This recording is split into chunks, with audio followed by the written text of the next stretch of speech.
एक वो थे जिन्होंने वाल्मीकि समाज के साथ ये किया। एक हमारी सरकार है कि जब भव्य श्री राम मंदिर बन रहा है तो उस परिसर में महर्षि वाल्मीकि का भी एक मंदिर बन रहा है।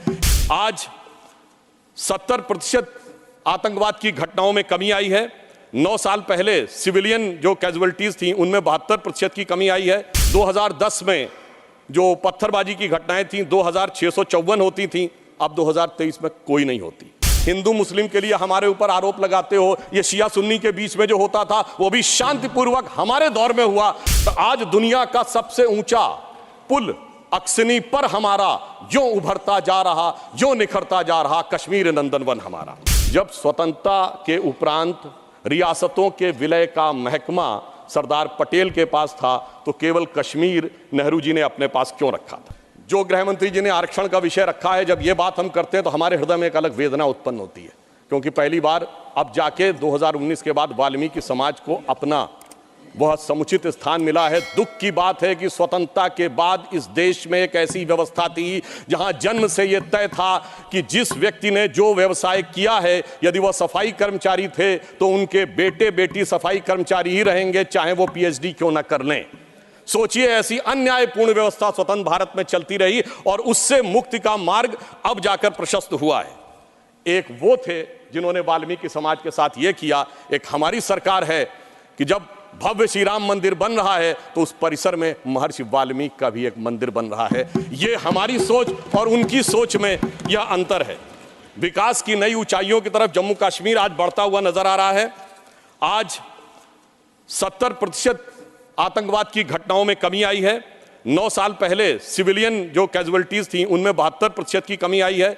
सुरक्षा बलों में 60% की कमी आई है। 2010 में जो पत्थरबाजी की घटनाएं थी 2654 होती थी, अब 2023 में कोई नहीं होती। 2010 में 112 लोग पत्थरबाजी की घटनाओं में नागरिक मारे गए थे, 2023 में एक भी नहीं है। 2010 में 6235 सिक्योरिटी पर्सनल इंजर्ड हुए थे, 2023 में एक भी नहीं है। और 2010 में 132 ऑर्गेनाइज स्ट्राइक हुई थी, 2023 में कोई भी नहीं है। 2010 में 70 घटनाएं हुई थी सीज फायर वायलेशन की, 2023 में 2 हुई हैं। और इस प्रकार हम ये कह सकते हैं कि कश्मीर के अंदर एक भारी बदलाव और एक सकारात्मक दिशा में दिखाई पड़ रहा है। महोदय, मैं एक बात याद दिलाना चाहता हूं। मैं लखनऊ का रहने वाला हूं। वहां भी मैंने बचपन में हिंदू मुस्लिम कॉन्फ्लिक्ट नहीं सुना था, शिया सुन्नी कॉन्फ्लिक्ट सुने थे। इनकी सरकार के समय में शियाओं का जुलूस, मदे साहबा का जुलूस रोक दिया गया था। 22 साल तक रुका रहा। जब हमारी सरकार आई उसके बाद वहां पर शियाओं का मदे साहबा का जुलूस निकलने की स्थिति आई। मैं पूछना चाहता हूं, भाई, हिंदू मुस्लिम के लिए हमारे ऊपर आरोप लगाते हो, ये शिया सुन्नी के बीच में जो होता था वो भी शांतिपूर्वक हमारे दौर में हुआ, कश्मीर हो या देश का कोई और हिस्सा हो। यह दर्शाता है कि हमारी सरकार सभी समुदायों को समान रूप से उन्नति का अवसर देती है। बहुत से लोग विवादित ढांचा गिरने की बात करते हैं, मगर इस हिंदुस्तान में कश्मीर में एक चरारे शरीफ की मजार थी जो सैकड़ों साल पुरानी थी, उसे जला के ध्वस्त कर दिया गया और जलाने वाला कश्मीर भाग गया। उसके बारे में कोई नहीं बोलता। सेकुलरिज्म का सूरमा उत्तर से दक्षिण तक चुप बने रहते हैं।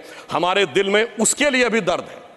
और मैं ये भी याद दिलाना चाहता हूं कि मुस्लिम समाज के लिए सबसे मुकद्दस मस्जिद हजरत बल पे नवंबर 1993 में आतंकवादियों ने कब्जा कर लिया था। ये वो भी दौर था, मगर इसके बावजूद किसी को उस दौर में खराबी नजर नहीं आती थी। आज जब सब कुछ शांतिपूर्ण और सही ढंग से चल रहा है तब यह समस्याएं नजर आती हैं। From breaking news, detailed analysis, in-depth interviews and explainers, follow the Times of India. Subscribe to our YouTube channel. Don't forget to like our videos and hit the bell icon to stay updated with the latest.